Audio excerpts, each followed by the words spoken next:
අපේ හිත ඇතුළෙම තමයි අපේ හතුරු ඉන්නේ. පිට නෙමෙයි. බුදුරජාණන් වහන්සේ වදාළේ යකඩේ විනාශ වෙන්නේ පිටින් එන හතුරෙක් නිසා නෙමෙයි. යකඩේ තුලින්ම යකඩේ විනාශයට අවශ්‍ය ඒ මලකඩ හටගන්න. ඒ වගේ තමන් විනාශ වෙන්නේ තමන්ගේම හිත ඇතුලේ හටගන්න මේ රාග, ద్వේෂ, මෝහ කියන අකුසල් නිසා. මේ ద్వේෂය බලවත් වෙලා, තරහව බලවත් වෙලා, ඊර්ෂ්‍යාව බලවත් වෙලා, රාගය බලවත් වෙලා තමන් විනාශේ කරා යනවා. එතකොට මේ අකුසල් සියල්ල හටගන්නේ තමන්ගේ හිත ඇතුලෙන්මයි. ඒ නිසා මේ අකුසල් හටගන්න තැන අඳුනගත්ත කෙනාට ඒක ප්‍රහාණය කිරීම පිණිස ප්‍රතිපදාවක යෙදෙන්න පුළුවන් නම් අන්න තමන්ට හිත ඇතුළෙන්ම තමන්ට සැනසීම ලබන මාර්ගය තමා තුළින් උපදව ගන්න පුළුවන්. එතකොට ඒ තුළ බුදුරජාණන් වහන්සේ විතක්ක සන්ඨාන කියලා සූත්‍ර දේශනාවක බොහොම ලස්සනට හිතේ විතර්ක යටපත් කරගන්න ක්‍රම පෙන්නනවා. සරල මං කෙටියෙන් උපක්‍රම කීපයක් පෙන්නන්න. එකක් අපි ගමු ද්වේෂය බලවත් වෙන කෙනෙක් කියලා. සමහර වෙලාවට නිතර තරහ යන චරිත. එතකොට බුදුරජාණන් වහන්සේ වදාළ මහණෙනි තමන් යම් සිතුවිල්ලක් ගැන හිතන්න තමන්ට ද්වේෂය බලවත් වෙනවා නම් නූපන් ද්වේෂය වැඩි වෙනවා, උපන් ද්වේෂය වැඩි වෙනවා නම් පළවෙනිම උපක්‍රමය තමයි ඒ සිතුවිල්ල හිතන්නේ නැතුව වෙන දෙයක් කරන්න. දැන් අපි හිතමු දැන් යමක් හිත ඉන්නකොට තරහ ඇති වෙනවා නම් අපි වෙන දෙයක් එක්ක පොතක් බලන්න පෙළඹෙනවා. එක්ක පත්තරයක් කියවනවා. එක්ක බණ පොතක් කියන එක්ක බණක් අහනවා. ඒ වගේ අපි වෙනත් ක්‍රමයකට වෙන දෙයකට අපි හිත යොමු කරනවා. ඒක සරලයි. අන්න පළවෙනි උපක්‍රමය. හැබැයි බුදුරජාණන් වහන්සේ වදාළ මහණෙනි එහෙම වෙන ක්‍රමයකට හිත යොමු කරනකොටත් හිතේ තරහව, ද්වේෂයම බලවත් වෙන අවස්ථා එනවා.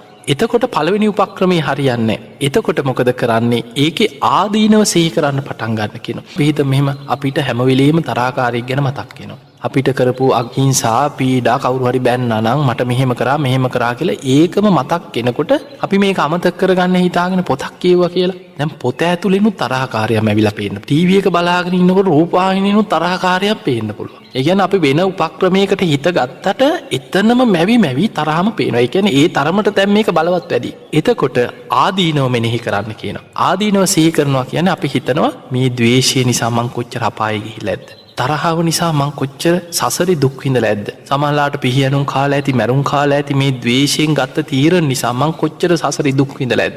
යකඩේක හටගන්න මලකඩ යකඩයක් විනාශ වෙනවා වගේ ද්වේෂය නිසා මාවම නේද විනාශ වෙන්නේ? මම මෙහෙම ඉඳලා ද්වේෂයෙන් ඉඳලා මැරුණොත් මං අපායයි නේද?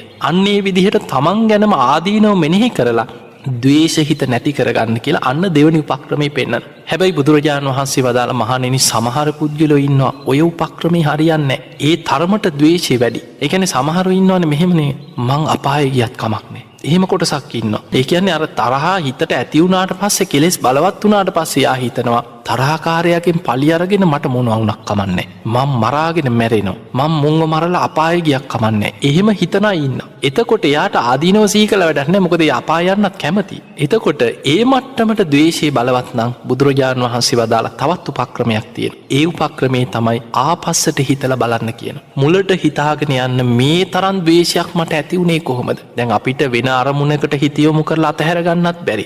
ආදීනව සිහි කරලා අපාය වයි සිහි කරලා අතහැර ගන්නත් බැරි. අපාය ගියත් කමක් නැහැ කියන මට්ටමේ මෙච්චර බලවත් ද්වේෂයක් ඇති වුණේ කොහොමද කියලා මුලට හිතාගෙන යන්න. හැබැයි මුලට හිතාගෙන යනකොට සමහරුන්ට Tamanටම ලැජ්ජා හිතෙනවා. සමහර ලොකු ප්‍රශ්නවල හේතුව සමාජයට කවුරු හරි කියපු කේලම. එක්ක බොරුවක්. සමහරලාට බලන්න ওই මිනි මැරුම් වල කෙලවර බැලුවොත් එක්කෝ කාගේ හරි කේලම. කවුරු හරි කියපු බොරුවක්. එක්කෝ අනවබෝධයක්. සමහරලාට දරුවෝ නොදරුවෝ සෙල්ලම් කරන්න ගිහිල්ලා පොඩි දරුවෝ ඇති වෙච්ච ප්‍රශ්නයකට දෙමව්පිය මැදිහත් වෙලා. ළමයි බෝල ගහලා බෝලේ එහාවත්තට ගිහිල්ලා තමයි මේ දෙමව්පිය මරාගෙන තියෙන්නේ. එතකොට ඔය වගේ මේ හේතු හොයාගෙන ආපස්සට හිතනකොට Tamanටම ලැජ්ජා හිතෙනවා. චිකේ මේ වගේ දේවල් වලටද මම මේ මෙච්චර වෛර කරන්නේ. අන්නේ වගේ ආපස්සට හිතලා බලන්න. එහෙම හිතලා ද්වේෂය නැති කරගන්න බැයි නම් ද්වේෂයට ප්‍රතිවිරුද්ධ අරමුණක් ඔස්සේ ද්වේෂහිත මැඩලන්න කියන.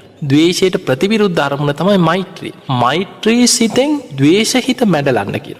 හැබැයි ඒ කියන්නේ තරහකාරය සූපත් වේවා කියලා හිතන්න නෙමෙයි. දැන් එහෙම හිතන්න බෑනේ. දැන් මේ මරාගෙන මැරෙන්න යන අවස්ථාවක් නෙමෙයි කියන්නේ. එතකොට අපි බලන්නට ඕනේ දැන් ද්වේෂහිත ඇති වුණේ Taman තුල. දැන් අපි මෛත්‍රී භාවනාව කරනකොට ඉස්සල්ලා මෛත්‍රී කරන්නේ Tamanට. මම නිදුක් වෙම්මා, නිරෝගී වෙම්මා, සුවපත් වෙම්මා. එතකොට දැන් Tamanගේ හිතේ ද්වේෂය වැඩි නම්, Tamanගේ හිතේ තරහ බලවත් වෙලා නම්, දැන් බලන්න ද්වේෂය වැඩි වුණාම නිින්ද යන්නේ, කන බොන දේ ඇඟට අල්ලන්නේ, ඇඟ වෙවුලනවා, සමහරවිට රැයටත් දත් මිටි කනවා, හීනෙනුත් බය වෙනවා. එතකොට මේ මට්ටමට ද්වේෂය ඇති වෙනකොට හිතනවා මම මේ තරහ නිසා මං කොච්චර දුකටපත් වෙලාද? අනේ මම නිදුක් වෙම්මා, නිරෝගී වෙම්මා, සුවපත් වෙම්මා. වෛර නැත්තෙක්කෙම්මා, තරහ නැත්තෙක්කෙම්මා, සුවපත් වෙම්මා කියලා Tamanටම මෛත්‍රී වඩන්න කියන. Tamanගේ යහපත කැමති කෙනා Tamanට මෛත්‍රී වඩාගෙන යන්න කියන.